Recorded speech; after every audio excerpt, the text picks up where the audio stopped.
Gipaibaw na. Kani mo inindot kayo. Delikado ni.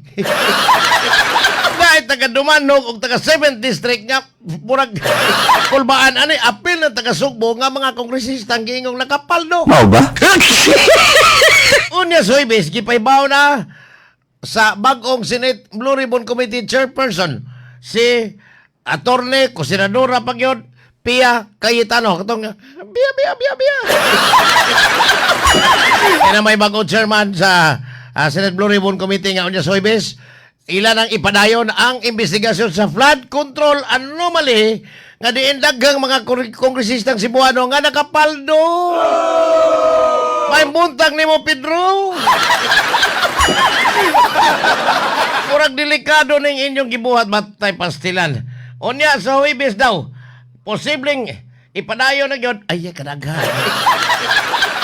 Di ba ka apilon og tawag ipatawag sa Senate Blue Ribbon Committee ang mayor na Pulapo nga si May Bibi ko. Dili naman ni siya kongresista kay matulpas mga senador doon na sila gitawag og parliamentary courtesy. Kung incumbent ka, posible di ra. Ang di posible di ra apilog tawagan ni or pwede lang di mo tambong kay invitation naman eh basta mga incumbent nga sakop sa legislative sama nilang Martin Tambalos Los Romualdez, Luli Papuano Dizon, Ria Golias, Alexi Tutor. Mao ba? Gana ba yan eh? Unya, may bibig ko, saan mo na apel at Diyok Frasco, Deputy Speaker. Kaya lang sa apel kay si Tambalosos, murag di mansan. Ang mas gikuyawan ni babalik na po, si Alan Kirante, sa QM Builders, matay, mura sa gituluan ni Marcolita atong si Marcolita pa'y unang chairman sa Senate Blue Ribbon Committee. Posible pong apilon ang iyang pamangkin nga hinganlan og Jonathan Kirante. Ariya. Naloko na. Perti naman pagkapalduha. Samtang at ipadayon sa nini ay mga atong Biyernes, paskan daligid taon si Senador Jinggoy Estrada. Tatak Jinggoy. Ang gingan lang banggiitang planderer. Sa may binisaya gina ni planderer. Kasi Tagalog ni pandarambong man kuno ni. Planderer ka na 50 milyones pataas ang nasurikbot ni mo. Plander na ay si Jinggoy atong Biyernes kauban ni kanhi PWD Secretary Manny Bunuan. Di adto dito sila sa Sandigan Bayan.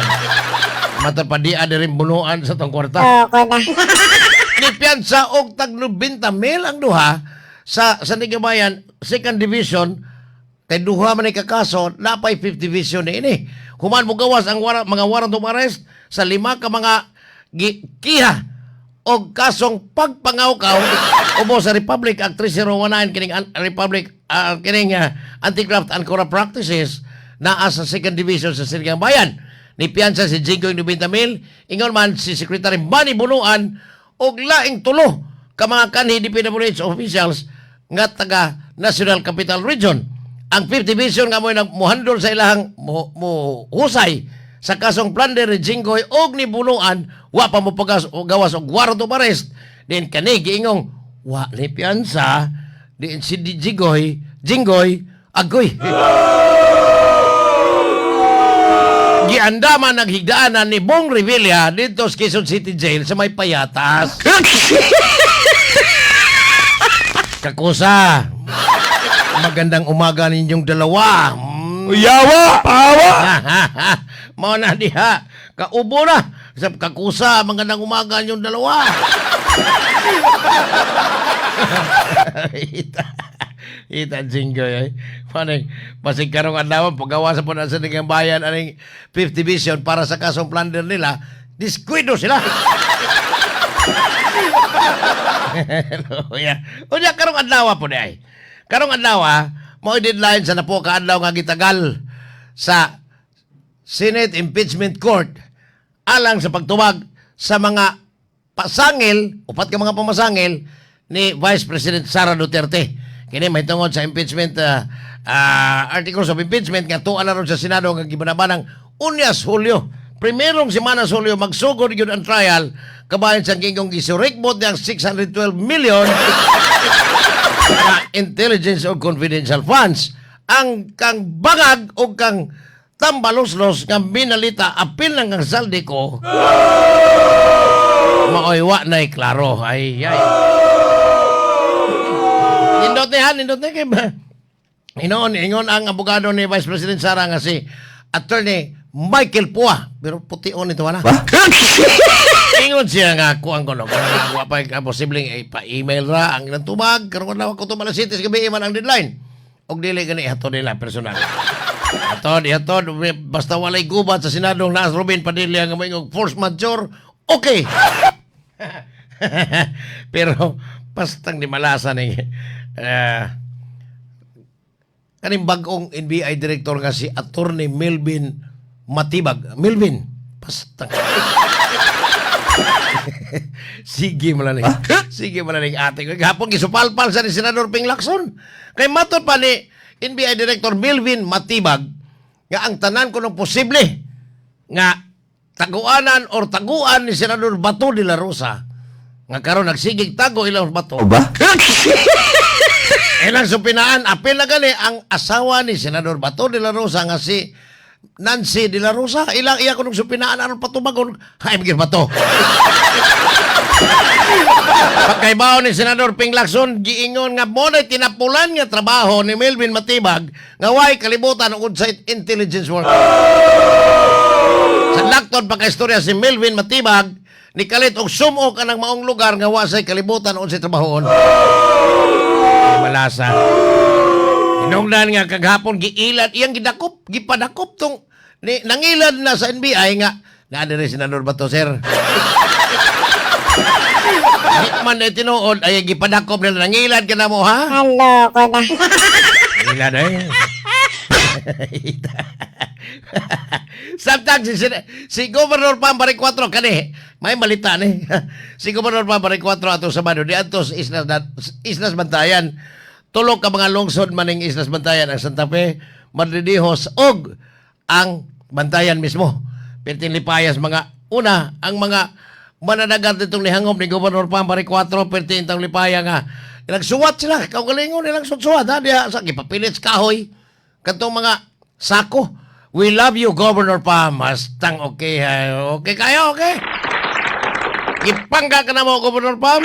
Tungod kay ang tambalanan sa maong isla ang Bantayan District Hospital doon na yung mga kumpleto na sa mga medical equipment ang labing awahin ini ang kantong anesthesia machine. Bastang okay ha. Sa ito pa, kung doon na operahan, doon na anesthesia dito. Dili na kinahanglan matod pa dadon diri sa mainland ang mga pasyente dito sa isla sa Bantayan. Kay kaniadto tuuban raman ang magkasakit dito. Panahon tong lalay tuubra karon anesthesia na. Kinunulan pag yun, ang mayor dito sa Bantayan nga si Alex Layesig 8 milyones aron kanunay sa pagpatukod og barangay multipurpose building sa barangay Baobao. Nani barangay Baobao? Mura Baobao. Oh ba? Mura itik-itik. Matan pa petilipaya ni Mayor Alex Layese pagdolo ni Governor Pambari 4 sa 8 milyones ang kandidat sa Tseke aron mapatukod na ang multipurpose building dito sa maong barangay nga sakop sa Bantayan ang barangay Baobao. Mara kuno ni ang bugtong barangay nga way multipurpose building sa lungsod sa Bantayan igihangop usab dito sa lungsod sa Madridijos ni Mayor Romy Villaseran. Diin matod pa nga doon na sa mga tukurong infrastruktura ang lungsod apil na ang Santa Fe. Way labot tong streya nga giingong kang Michael Ogdino. Kalipay ni sa mga taga-isla ang pagduaw sa gobernador ng kauban ang mga provincial board member. Apil na gani ang niadto si Kongresista San Simora. Ay, ngingiga. Ang giingon lang nila nga ang wa mo adto ang niadto dito si Kongresista San Simora, ang wa mo adto si Kongresista San Pedro. San Taco. Mga san ba, mga san? Mao ba?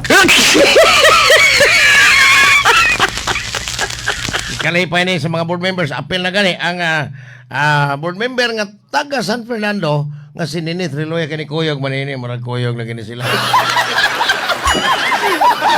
Giingon nga ang vice gobernador nga hinganlan og Glenn Soco matod pa nagsigil nagpataas ng tingsi wa gigibuhat alang sa mga taga-isla bisag kani atong sako pa siya ni lalay niya. Loya no dia. Loya in taos taga-isla karon atiman nagmayo kani ato patuban naman to pamilyang kuan diha. Pamilyang higante kitong amahan og anak ba. Nga gipadakop ni Gwen kay gisaway siya. Apelido ra higante ato pero dito sila small man to sila. Padakop ni Gwen kay gisaway siya. Loyang lalay. Ay hato ro na. Tanaw na ko mura ka. Kaning mga diehard kayong wakwak bitaw. Murag wapak yun sila ka. Tuo wapak kabupon. Murag daklaw yung kaya ilang kalagot ni Gobernador Pam. Rematch mo. Pildim kayo mo hatog kamoy nagladi. Pati mong unggoy-unggoy dance pa ito. Rematch mo. 28 sa mo, itiwasan ka. Atong Sabado, pati biliban akong mayor ni Sorasibal mo yung ulay. Nakagi mo ko atong Bernis. Diyas kasada, diyas may birama na ay mga naninda og sabon. Kanang powder ba? Tagaan ka lang, libre ni boss. Libre. Nya ikaw man papaliton day ka. Mayaw, tagaan kag libre sa kabuok. Papaliton kag dokadusina. Mayaw kay kwarta. Ang Cebu City Police, pinagi sa mando ni Mayor Nestor Arcibal, gipadakop ng 18 ka mga naninda na kasada kay pati kuyawag makadasmag ka, oy. Narabay mga motor nga mukalit o ubirtik sa mong kilid. Di kabantay nga naday, naninda ng tungas kasadas. Tingnan. Ginoon, gibuhian na sa kapulisan pero gikuha ang ilang mga nga katong kanang inyo sa ni sabon gini. O ba? O gini ang sabon katong makakuha sa matinding mansa. Naloko na.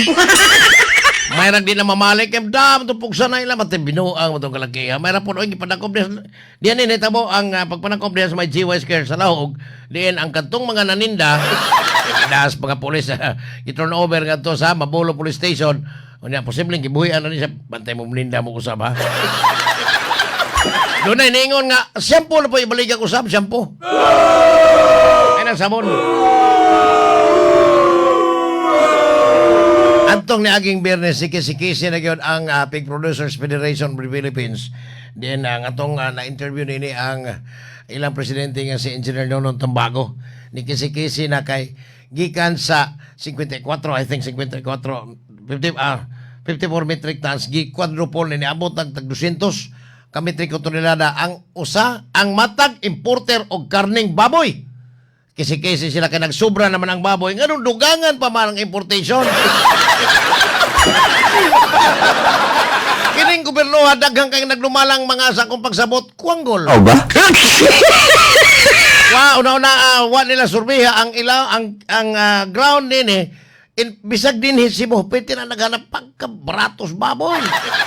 Kami na rin kiting klase na sumad rong adlaw klase na ay pirti pamaligyaig baboy sa mga ginikanan or palit itong notebook sa ilang mga anak. Pero niingon ang Department of Agriculture nagkuwang kayo itong supply mo ng mamalit daghan gikas gawat.